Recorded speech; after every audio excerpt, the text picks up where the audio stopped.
Hello friends, আমার mini ব্লগে সবাইকে অনেক অনেক স্বাগতম। তো দেখো আমরা কিন্তু যাচ্ছি কোথাও একটা। আমরা কোথায় যাচ্ছি বলো তো?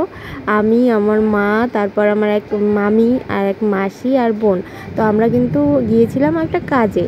তো সেই কাজটা কমপ্লিট করে আমাদের অনেক দিনের একটা মনের ইচ্ছে বলতে পারো, সেটা পূর্ণ করতে কিন্তু এখানে চলে এসেছি।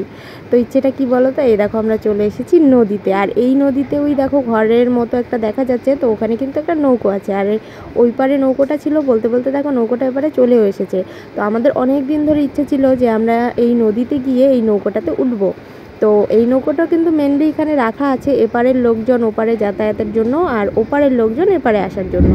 তো যাই হোক, উনি কিন্তু এমনিতেও মানে আমরা যেহেতু গিয়ে বলেছি যে আমরা জাস্ট নৌকোতে উঠবো আর কি, তো সে কারণে কিন্তু আমাদেরকে কিন্তু ঘোরাচ্ছিলেন নৌকোতে করে। তারপরে দেখো আমাদের কিন্তু মনের ইচ্ছেটা পূর্ণ হয়ে গেছে, আমরা কিন্তু উঠে পড়েছি নদীতে।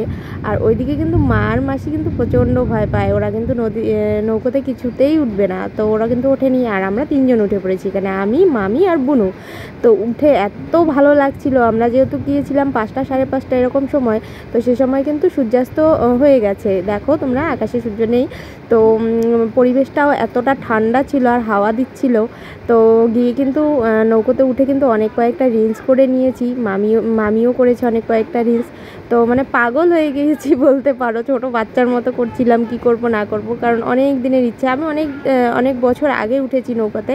তো মোটামুটি 4-5 বছর পর উঠলাম নৌকাতে। তো খুবই ভালো লাগছিল। তো দেখো এপারে চলে এসেছি। তো এপার থেকে দেখো লোক 2-3 জন ছেলে উঠে পড়লো। ওরা ওপারে সবসময় এই নৌকো দিয়েই পারাপার করে। দেখো ওরা কিন্তু সাইকেল নিয়ে উঠে পড়েছে। তো যাই হোক, ভিডিও করতে করতে হাসাহাসি করতে করতেই কিন্তু আমরা চলে এসেছি এপারে, মানে আমরা যে পার থেকে উঠেছিলাম নৌকাতে সেপারে। তো দেখো এখানে মামি কিন্তু ওনাকে টাকা দিয়ে দিচ্ছেন, মানে যেই কাকুর নৌকাতে আমরা উঠেছি।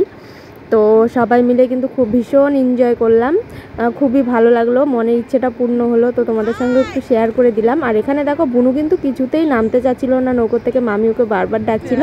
তারপর যাই হোক, অনেক কিছু করার পর ও কিন্তু চলে এসেছে। তো ঠিক আছে, আজকের মতো এখানেই শেষ করছি, টাটা।